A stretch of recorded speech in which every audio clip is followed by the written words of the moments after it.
G'day Gooners and welcome to the post-match pod after a victorious night at the Emirates Stadium. It was 2-0 to Arsenal on the day against Brighton. We are now through to the quarter-final of the EFL Cup competition. I'm here as always with Cal. Cal, how are you, my friend? Fantastic. We're just speaking off camera that it seems like this podcast is the lucky charm. I mean, we haven't lost since we started it, so I've probably just cursed it now. But 2-0 It's is it's not becoming, it's not even that we haven't lost. We've actually won every game. yeah. And I don't think we've conceded a goal. Have Nope. we? No. But yeah, 2-0 again today. 2-0 is becoming a bit of a trademark. Instead of 1-0 to the Arsenal, should be 2-0. But yeah, on to the quarterfinals. What did you make of that game today? What did I make of that game? I thought that in the first, it took us a bit of time to get Yeah. settled in. I think maybe we can touch on the lineup. I got 9 out of the 11, so I'm going to give myself credit. I got nine players correct out of the 11. 8 of them were in the correct position. The one I got wrong was Mikael Marino. I thought he was going to play as a striker, but he played in a midfield three. And yeah, it's I guess the night of Hale End. Andre Hanneman-Annous and obviously Max Doman both started the game. Um, what did you make of their performances? I think just before that, we were discussing yesterday, was there going to be any surprises, and we couldn't think of anyone that would come in. But I just had a feeling that there was going to be one of these random kids that's going to come in. I mean, I did not expect them to start, that's for sure. It does kind of make sense in hindsight with Gyökeres needing a rest probably. But Yeah, yeah, Max down, them both starting was really surprising to me. But I was really excited because, as you know, I love the EFL Cup for that exact reason, because they're going to show that they're hungry. I mean, I believe he's 17 years old and Max Salmon 15. It's just absolutely ridiculous. I believe that's the record now, the youngest starter for Arsenal, 15 yeah. years old and 300 days, something like that. But yeah, he does not look shy at all, Dowman, doesn't he? No, It's fantastic from him, I believe. no, he plays with so much expression. He's technically so good. I mean, his first action, I remember, he sort of like got the ball and did a little la croqueta, like shifted the ball from one foot Yeah. to the other to get away from his fullback, who I thought he had pretty much on toast for quite a lot of the game while he played. Um, yeah, and Andre, the young striker, I thought did really well. I thought he worked his absolute socks off. I thought his link up play was quite good. I thought he should have scored. I'm going to Yeah. be honest. I thought our second goal when Saka scored the rebound, I just thought if you can just dink that ball over the keeper, it really reminded me of one of Jesus's goals against I know Crystal exactly what you're Palace. talking about. Yeah, yeah, Yeah. And it was a similar angle. All he had to do was sort of dink the ball over the keeper, but he opted to just try and get the ball on target. And then Saka obviously scored the rebound. Um, in terms of the rest of the squad, um, what did you think of, I guess, maybe the back four and just generally how we played in that first half? I think it was definitely slow, but it was expected. I mean, all these players have kind of been strung together. Obviously, you mentioned that they've been training together, that partnership of Hincapié and Mosquera, but it was always going to take a little bit of time. I mean, Lewis Skelly looked solid. I mean, not probably not his best game, but he probably looked the most assured out of the back four. I think Mosquera, he looked really good, but I just remember there was that one mistake that he did that almost cost Yeah, us. So besides that, did really well. And we can't forget the goalkeeper as well, Kepa. I think he was didn't really put a foot wrong. And we a faced, great game. how many shots on target did we face? Like five, Too many. six, way too many. Yeah, too That many. from conceding almost none besides that Nketiah one, of course, but to conceding like too many, as you said, I think just shows that defense hasn't really played together that much. So yeah, I mean, it will come And with the time for sure. the protection in front of it as well. I'll touch on Norgard in a second, Mm. but I'll go back to the back four. Mosquera reminds me of when we got Gabriel. Very similar profile, obviously on the right hand side instead of the left, but very raw in terms of his physical talent. I mean, he's rapid, he's strong, he's front footed. He likes to get to the ball quickly. He's actually probably a better passer than Gabriel was when Gabriel first came to us, but you do see the raw bits of just decision making. I think at his young age, I think 21, and that mistake from that pass was very poor. And Hincapié, I honestly, Hincapié the same. Like Hincapié, I think his first pass was a poor one. I think he tried to pass to Lewis Skelly and sort of underhit it. Other than that, I actually thought Hincapié did quite well. Again, very aggressive, very quick. Um, and yeah, I thought Ben White had a really good game. To be fair, I thought he played really well. Norgard to me looked slow. He looked really slow, slower than I remember him at Brentford. Um, I don't know if it was just because he hasn't played very much and he just was trying to find rhythm, or just everything looked slow. His decisions looked slow. His passing speed was slow. His ability to cover ground was slow. And he made a few mistakes, which sort of opened us up a few times in that first half. I think their Greek forward had a chance, which Kepa sort of got to the pitch of really quickly, and he hit wide. And the same happened with what's his name, Ruta. Ruta Yeah, also had a yeah, chance in that first half. Who, by the way, I thought had a really good game yeah. He against did. Lewis Skelly. I thought Lewis Skelly. What is his? I guess his unique skill is the ability to use his body in contact and just roll people for fun and be able to then drive with his low center of gravity forward with the ball. I thought Ruta was stronger than him, and I thought he suffered 2 or 3 times in that first half by trying to do exactly that and it not working. And I think with Lewis Skelly, his sometimes you really do see his age because of how inexperienced he is.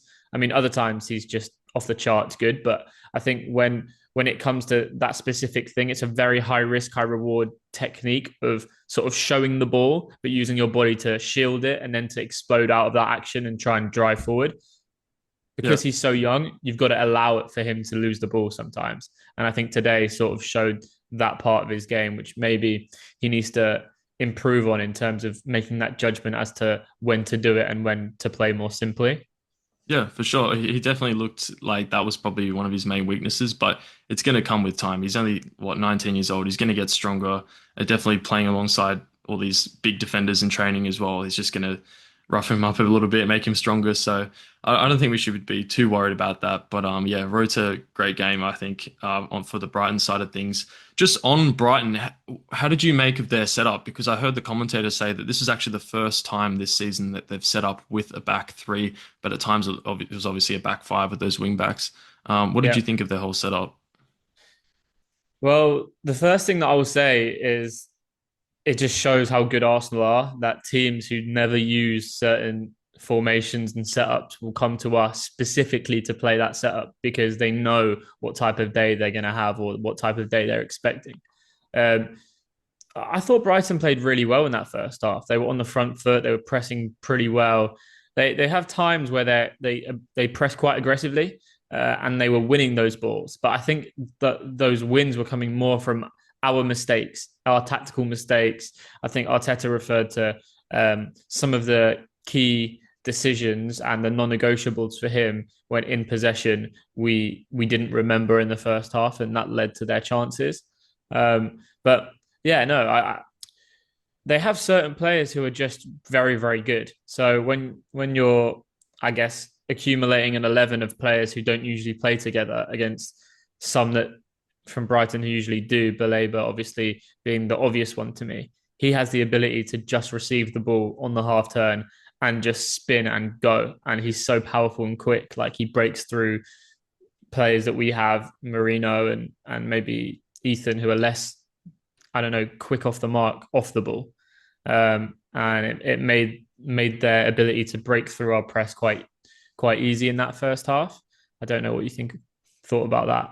Yeah, for sure. Baliba's a class player. I think he was definitely helped by our midfield being rotated heavily. Obviously, Yeah, Norgard, not the best game. Marino and Wanyeri, who Wanyeri, I know he had a great second half. We'll touch on that, but I think he was poor in the first half. I think his decision making is really poor yeah. sometimes. There's sometimes when he can just spread it wide or do a simple pass, and he would just do one too many actions that would end up losing the ball. So I'm interested to hear what you thought of his performance all round.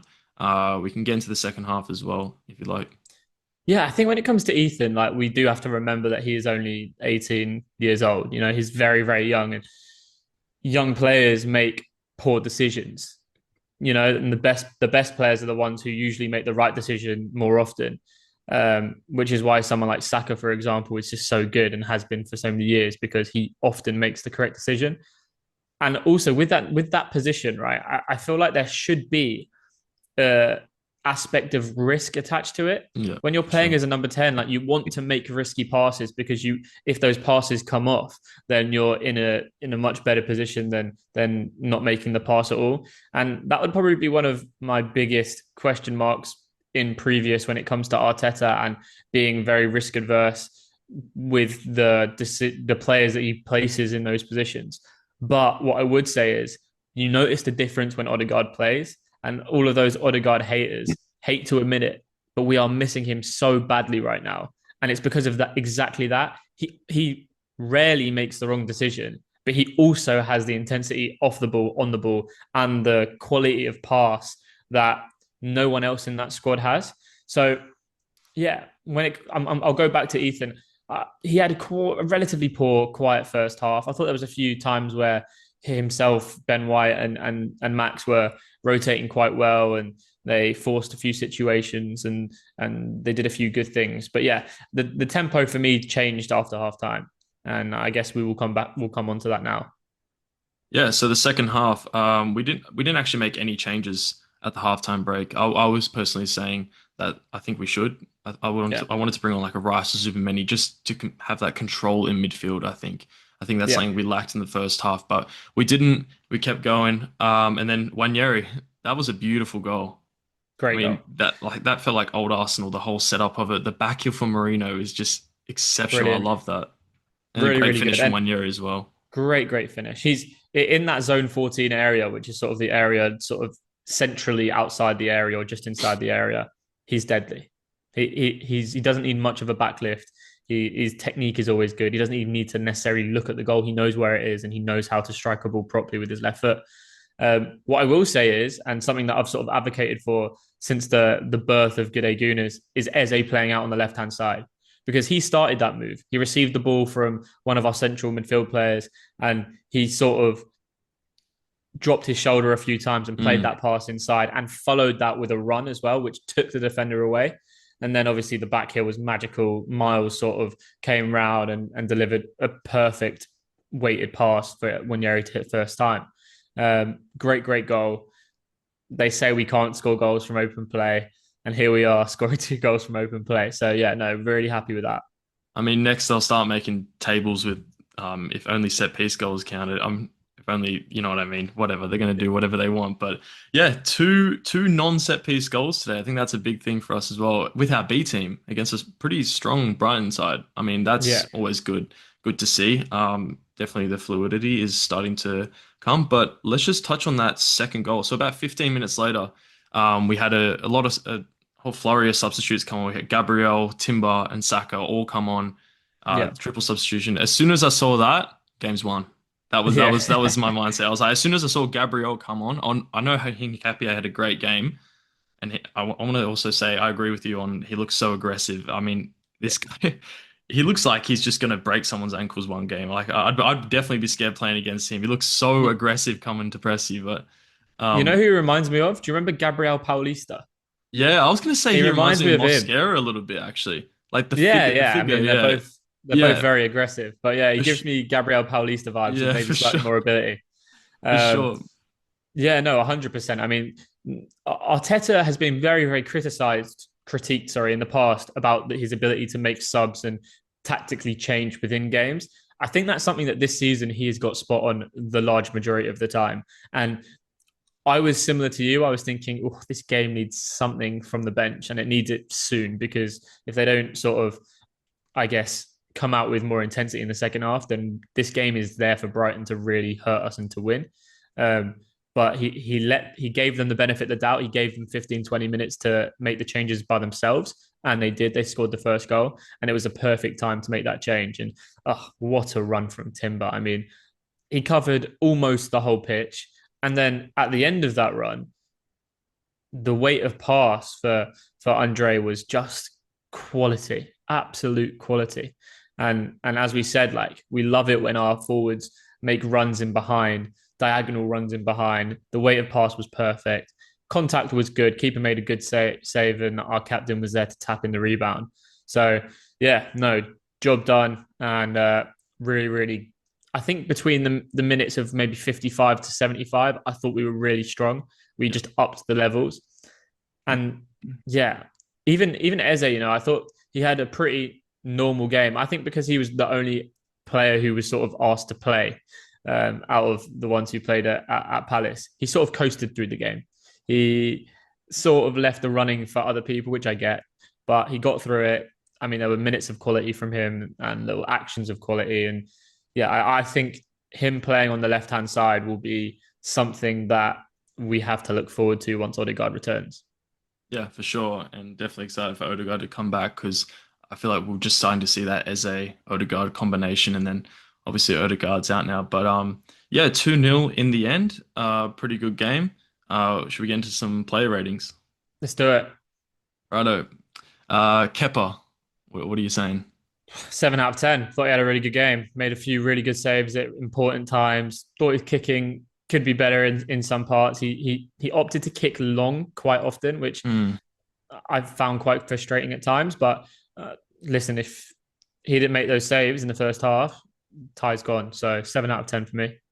I'll probably give him an 8 just for the sheer number of saves he made. Obviously, footwork not as good, but you got to remember he's playing with the back four that's heavily rotated as well. So they're all of them aren't really fully used to each other. So I'll give him an 8.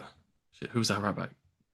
Well, Ben White. Sorry, Ben White. For some reason, because I got mixed up because the Timber came on at the end. So we'll get on to him later. But Ben good. White. I'll let Blanco. you crack on with this one because you said he had a good game. So yeah, I'd probably go with a 7 out of 10. The biggest difference for me that I've seen this morning with Ben was like he looked like he was sprinting properly. Like he looked like he was covering ground like he was a few seasons ago.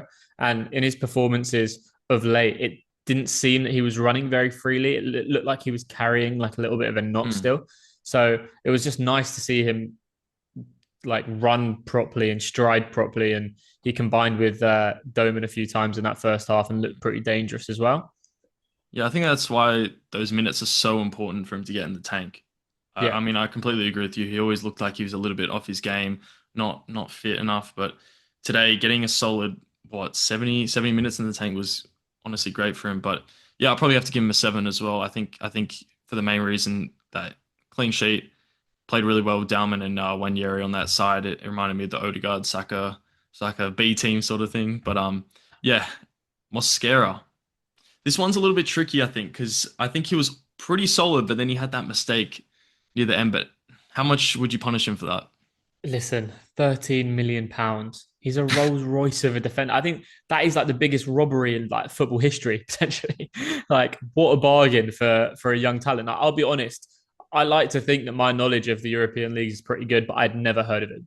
And he was playing at Valencia. Never heard of the guy. So when we brought him in, I was slightly confused. I didn't know what he was or what his profile was, but he's done nothing but impress me since he's coming. And he made a mistake. He made a mistake, obviously, for the Newcastle goal as well. But overall, like, he's been brilliant. So fair play to him, and I'd probably give him a 7 out of 10 as well. Yeah, I would have gave him an 8, but that mistake probably a 7. I just hope that he doesn't switch his nationality to Colombia because Socceroos are playing against Colombia in a few weeks' time, and I want to be able to score goals against them. So yeah, I hope that doesn't happen. But speaking of South America, Hincapié. Yeah, I'd give him a 7 out of 10 as well. Like, clean sheet, did most of the things that he's supposed to do well. Standard. Yep, I'll give him a 7 as well. Can't really argue with that. Lewis Skelly. Interesting. See, I would have given Lewis Skelly a 6, but he got an assist for the first goal, so he's probably given it a 7 as well from me. Yeah, I think you're gonna have to give him a 7 just purely for the. I 100% agree with you. Wanyeri got the goal, which I think saved his performance a little bit like that Trossard one at Fulham, but obviously probably a better quality goal. Yeah, it's this one's definitely a tricky one because I think his first half was poor, but then second half he definitely stepped up. Yeah, I'd probably also give him a 7 just because of that performance improvement in the second half. He always looks dangerous. That's the thing. Like, he's a very good ball carrier. There was one opportunity where he probably should have slipped in Dowman on the right hand side, but he carried so well. Him and Dowman, I think, combined for that. Dowman with a beautiful little flick around the corner. Um, yeah, 7 out of 10 for me. Yeah, I probably have to agree with that. Norgard, probably a little bit lower. Yeah, not a great performance from him, I'm afraid. I would probably give him a 4 out of 4.5 out of 10, probably. Um, Obviously, Zubimendi coming in was massive for us. We were losing two really experienced European pedigree central midfielders, and we replaced them with obviously a Zubimendi who's just class. But to me, like we needed a second player who was maybe slightly better than what Norgard is showing right now. Mm. Obviously, like he's come from Brentford. He was Brentford captain. He's only 31, I think. So he's experienced in the Premier League. He's got the experience and he knows he's going to be runner up, as in he won't be starting games. So I guess for the price that we got him, quite a good buy. But that to me is probably one of the positions where in the summer we'll be looking to probably invest in a younger profile. Yeah, it's tricky because I think the main reason we brought him in was for that experience. I mean, he could come good. I mean, what is it? Something like his second start, I think. He probably played against Port Vale and then a whole lot of substitute appearances, but I'm sure he knows his role. So that Jorginho, El Neni sort of third choice role, but yeah, I'll probably give him a five. I think that we also have the fact that we have Declan Rice who can play as a six as well. So I guess maybe the tangibles for someone like Norgard is being a leader and being good off the pitch and being good for the young players, etc. So that's maybe a quality that he does really have that can help the squad. And hearing him in interviews sort of reaffirms that idea. That I think he speaks very well. He understands exactly like you said. He understands his role. So yeah, that would be my thoughts on Christian Norgard. But I was just quite disappointed with his performance today. Mikel Merino, oh, again, like in the first half, like he can be quite frustrating. He's like, he's very Spanish in his way. Like if he Mm, feels any touch, he'll go over. If he likes to twist and turn, and he's good on the ball, but he doesn't. He's not as silky as like obviously a Pedri or a Gavi, and like those yeah, really like crafty central midfielders that Spain have. But he's just effective, isn't he? Like it's really weird. He just yeah, gets the job done somehow. Like he usually comes in with a key pass, a goal, and assist when he plays, and so you can't really like criticize him. So yeah, yeah. he'd probably get a 7 or an 8 out of 10 from me, which is crazy considering that he wasn't that good today. Yeah, I'll probably definitely agree with you on that. He just always looks so calm. The most frustrating thing is he does turn a little bit slow sometimes, which is really Yeah, frustrating to watch. But 100%. I mean, he is a very experienced player. I believe he was our captain for today until Saka came on. So Yeah, credit to him. He led the team today. Yeah, a lot of youngsters were probably looking up to him. So that's great as well. We'll save Max down until last, but Eze, what do you think? yeah, 7 out of 10. Again, he coasted through the game, but the game's big moments I think were coming mostly from our wide areas, and he was part of that. So yeah, no, he did look dangerous. I think he looks far more dangerous on the left hand side than he does centrally. That's just my personal opinion. Some may agree, some may disagree, but I just think when he has that ability to stand up a defender 1v1, he can go both ways. He can also come inside and become a floating midfielder. So yeah, no, I thought he had a good game today. Yeah, completely agree. Probably give him a 7 out of 10. As you said, he was the only player that played at the weekend, so Yeah, probably a little bit tired. But yeah, on to Andre Harriman-Annous. Such a long name, but I think he was leading the press at some points. I think he was incredible, to be honest. I really wish he could have got the goal. yeah, Um, but I mean, without that shot and that run, we don't even create that goal at all. So you got to give him some credit for that. I'll probably give him an 8. I just think probably a little bit more biased because he's a Hale End boy. yeah. Debut as well. You're going to give him a bit of slack, but I think he was incredible. Honestly, linked up really well. What do you think? Yep, 100% agree. Yeah, he had a good game. He just played very well, and it's very tough for people who are graduating an academy playing in front of an Emirates crowd. Like it's a totally different atmosphere to playing for the under 20, 21s or 23s. In the PL2, it's a completely different atmosphere, completely different stratosphere of pressure that you have as a young player. So yeah, no, fair play to him, and yeah, I'm sure his family are very proud. Yeah, he looked very mature as well. I mean, 17 years old, and he looked like there were some points where it didn't even feel like we had a teenager up front. Just For the sure. size and his profile, he just looks like he's been there before. So excited to see Yeah. maybe he can play a future role. I'm not sure how much of a role he's going to play for the rest of the season, but you never know. It's always good for his development either way. Speaking of Hale End, Max Dowman, this guy, man, this guy. It's ridiculous. It's what's nuts is like it seems like he finds the game just so easy. Like everything comes so naturally to him. His balance, he looks strong on the ball for someone of his age is just ridiculous. He works hard, he's skillful, he makes good decisions. He tries to beat his man every time he gets the ball. And that as a fan watching, it's like so exciting to see. And Hale End has been very, very good at bringing through good left-footed. Like, think about it. Saka's left-footed. Obviously, Max is left-footed. Ethan's left-footed. Miles is left-footed. It's like all the best talents that we have are left-sided footballers. So he's joined an abundance of graduated talent. And yeah, again, him and his family should be really proud. It's great that we signed him onto a scholarship deal, which will, I'm sure, be a pro deal. And yeah, he's got to be knocking on the door. Like, it's ridiculous to say, but this kid should probably get minutes in the Premier League and the Champions League. And considering we've got Noni Madueke, who cost the club £50 million, it's unbelievable. What did you think? Yeah, exceptional. I just love when a winger just always takes on the man. And the commentator said something that I really agree with. He said he's always going to cut in. The defenders know he's going to do it, but he still does it, and he still does it so effectively as well. So yeah, I feel like a proud like uncle in that game. I don't know why, but it's just so happy seeing that, and then making me think like, oh, when I was 15 years old, like what was I doing? You know what I mean? But yeah, exceptional. Not that. I wasn't doing that. I can say that for sure.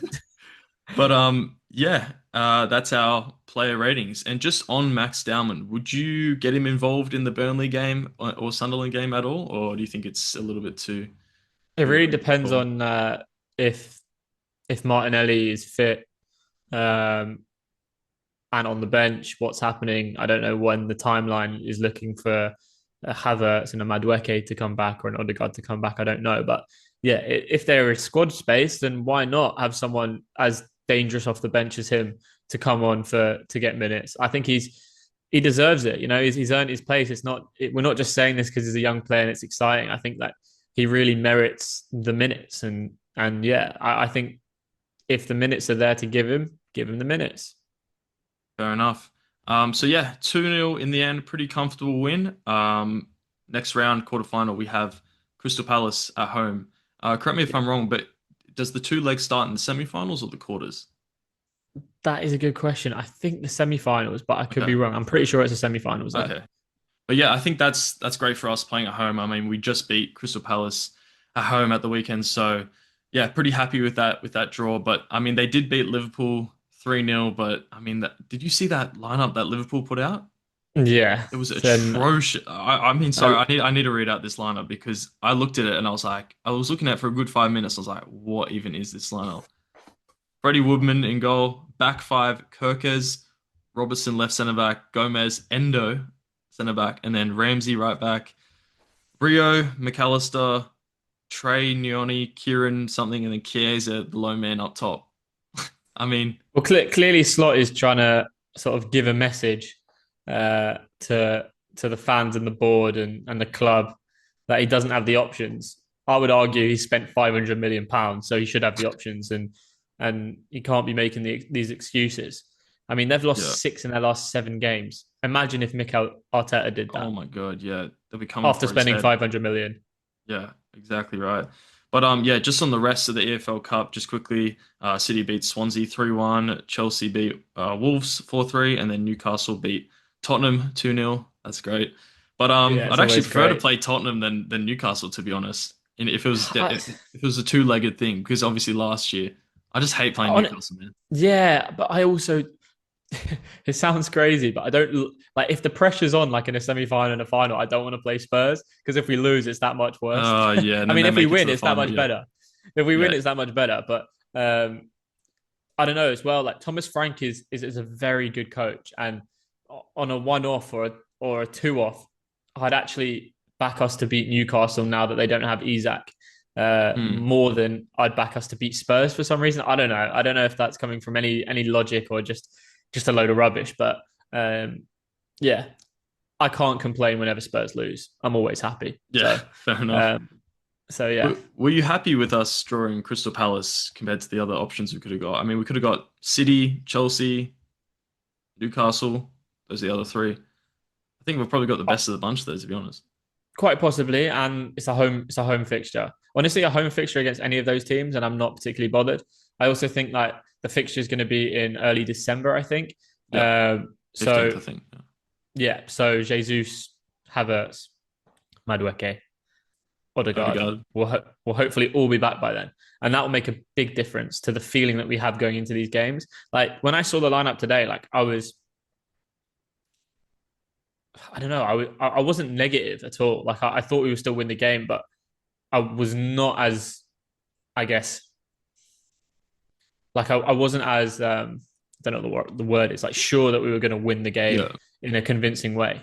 The whole back four yeah. changed, And then whole back definitely after six that first changed. half, first half as well, Yeah, when they had a lot of chances, I was exactly. getting a little bit worried that this might not be our day. But I mean, our bench kind of saved us. I think I know we got the goal before it, but seeing that game out was so important. And yeah, I Oh, mean, the luxury, you just the reminded luxury me of that I bringing can't. Declan Rice on. Yeah, no worries. Deck, can you come on for 10? Yeah, you Trossard, you can just come on for 3. But yeah, you just reminded me about that next game. Completely forgot. We still got so many players to come back. So definitely Yeah, really confident now.